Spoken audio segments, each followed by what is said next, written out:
Y es que yo digo que si una mujer que sale embarazada por la circunstancia que sea, decide en función de su religión, de su moral, de sus principios, de sus sentimientos, decide tener a ese hijo, me parece formidable, bien, y un aplauso por esa mujer, porque ha decidido en función de las cosas que le cruzan en la cabeza. Pero si una mujer decide no continuar con el embarazo, por lo que quieran, el Estado también debería de prestar las condiciones para que así lo hiciera. Y entonces aplaudiríamos también al Estado por prestar la posibilidad de hacerlo en condiciones en las que se pudiera realizar sin riesgo a que perdiera también la vida. Pero ahora vamos más allá. No solo la mujer, en 20 estados de la República ya se penalizó el aborto. En estos 20 estados las mujeres no solo no pueden abortar, no pueden decidir sobre el ejercicio de su maternidad, sino que además serán tratadas como verdaderas delincuentes, como asesinas, irán a la cárcel por haber tomado la decisión de abortar, e irán a la cárcel también los médicos que ayudaron a practicar el aborto, porque es un delito considerado un asesinato, aunque podríamos debatir si se trata o no de una vida plena, pero aquí lo peligroso pues es que estas fuerzas pronazistas, adoradores de Hitler, ¿no?, han impuesto esta visión a los mexicanos, y hoy en 20 estados de la República, mujeres, si deciden abortar, serán tratadas como delincuentes, como criminales, e irán a prisión.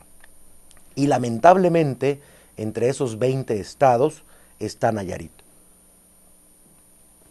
Y es curioso, por eso al principio decía que no solo se trata de los conservadores, de la derecha panista, sino la complicidad de los priistas. Yo no sé a qué acuerdos han llegado, yo no sé si, porque ya sienten que van a ganar la presidencia en la próxima elección, pero ¿cómo se explica que un estado donde el PRI tiene una aplastante mayoría, como en Nayarit, una iniciativa de este tipo del Partido Acción Nacional resulte abrumadoramente aprobada por una mayoría, por este maridaje, por este amaciato político que el PAN y el PRI viven en un tema tan delicado? E insisto, que lo hayan hecho en lo oscurito, que lo hayan hecho como verdaderos delincuentes ellos, los diputados, al no discutir de frente a los ciudadanos, de no permitir a organizaciones sociales, a académicos, entrar a la discusión, entrar al tema, para poder por lo menos escuchar a quienes pueden dar una opinión religiosa, científica, académica, profesional, que permita enriquecer el debate, y aunque finalmente esta mayoría termine aplastando todas estas voces. A mí sí me preocupa, y a mí sí me genera una molestia el ver cómo hay grupos oscurantistas pateando a este país al siglo XVI, cuando se supone que deberíamos estar haciendo esfuerzos para hacer una ciudad, un país moderno, plural, democrático, tolerante, integrador de todas las diferencias que hay en nuestra composición social, y no este país que se modela en función, insisto, de una visión sesgada, de una visión religiosa, que si bien este país es mayoritariamente católico, 92, 93% de los mexicanos al menos se declaran católicos. Yo digo católicos light, ¿no? Son católicos que no leen la Biblia, que no conocen su contenido, ¿no?, que van a misa y se persignan, pero se la pasan tragándose a todo mundo alrededor. Bueno, y ya no hablemos de los angelitos del alto clero de la Iglesia Católica, ¿no? Precisamente hoy leía una declaración del cardenal Rivera, ¿no?, curioso personaje, ya no sé si de la religión o de la política mexicana, que dice que los homosexuales no se van a ir al cielo, ¿no? Es una ratificación de lo trogloditas que son, de esta visión sesgada, mediocre que tienen de la sociedad, y ojalá y los homosexuales pues terminaran escuchando las palabras del cardenal, que es finalmente la posición pues de todos los miembros de la Iglesia, del alto clero de la Iglesia Católica, para que vean cómo en esa religión que profesan no los toleran, ¿no? No los consideran y no tiene caso entonces seguir practicando. Ojalá y eso de que los homosexuales no van al cielo incluya también a los sacerdotes que ejercen la homosexualidad, que son muchos, por cierto, que ejercen la pederastia, sacerdotes violadores y tan hipócritas como los políticos panistas de este país. Los sacerdotes son aquellos a los que todo mundo les dice padre, pero sus hijos les dicen tío, ¿no? Porque tienen esa doble personalidad. Bueno, permítame hacer nuevamente una pausa y ya volvemos para continuar con nuestro programa.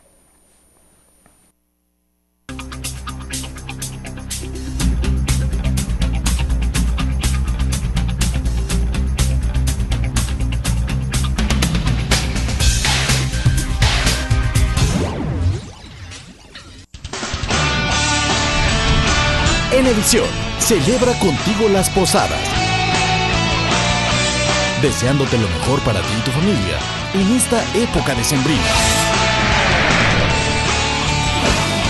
Enevisión, tu mejor televisión.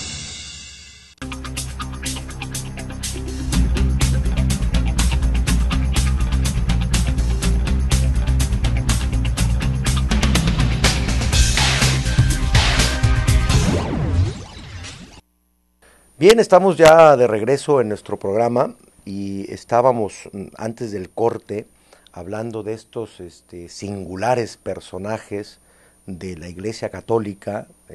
los altos mandos, los sacerdotes, pues, los jerarcas de la Iglesia, que en muchas ocasiones, porque tampoco quiero generalizar,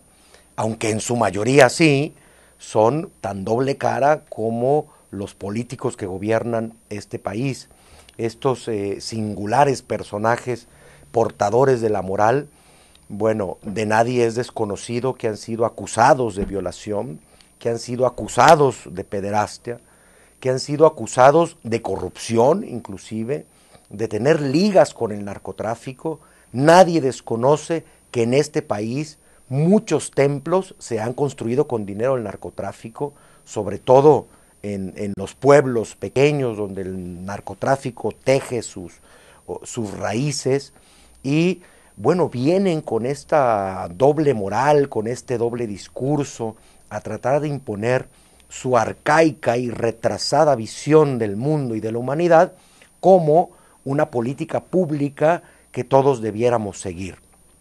Es la Iglesia Católica quien se atraviesa en este debate sobre el aborto. Recordemos cuando se discutió en el Distrito Federal cómo el Cabernal llamó a no votar por aquellos partidos que promovieran el aborto, cómo amenazó a los diputados de ser excomulgados y ahora, bueno, se avienta este chiste de que los homosexuales no irán al cielo, ¿no? Es decir, de por sí tienen pocos clientes y todavía los asustan, los maltratan, bueno, pues se van a quedar nada más con esas viejitas que van todos los días a las 7 de la mañana a rezar solo porque no tienen nada más que hacer, porque no tienen otro entretenimiento. Si aquí hubiera bingo, a lo mejor las iglesias estarían vacías. Bueno, pero pues es lo que hacen finalmente con estas actitudes tan retrógradas. Y luego nos sale con el chistecito, el Cabernal, cuando este país estaba discutiendo la reforma fiscal, ¿no? Diciendo que los mexicanos teníamos que apretarnos el cinturón y pagar impuestos para sostener el Estado, pero los angelitos no pagan impuestos, ¿no? La iglesia no paga impuestos y te cobran hasta por la persinada que te dan en la misa, y te cobran absolutamente todo, pero ellos sí viven al margen del derecho fiscal porque, bueno, ellos tienen un camino al cielo mucho más tranquilito, al menos eso creen. Yo creo que lo tienen mucho más minado que muchos de sus propios seguidores o muchos de quienes no somos sus seguidores. Y este discurso vacío, hueco, hipócrita, chantajista, me molesta, realmente me molesta. No solo el de esta ala del debate, los religiosos, sino la ala política, ¿no? Escuché un debate de la Cámara de Diputados, uno de esos días en que no sé qué me pasaba, pero me detuve en el canal del Congreso, cosa que por salud mental no hago muy seguido, y me puse a ver un debate de los diputados y ahí estaba un diputado panista cuyo nombre no recuerdo por lo imbécil que me resultó. Si hubiera sido muy inteligente, pues me hubiera acordado de su nombre,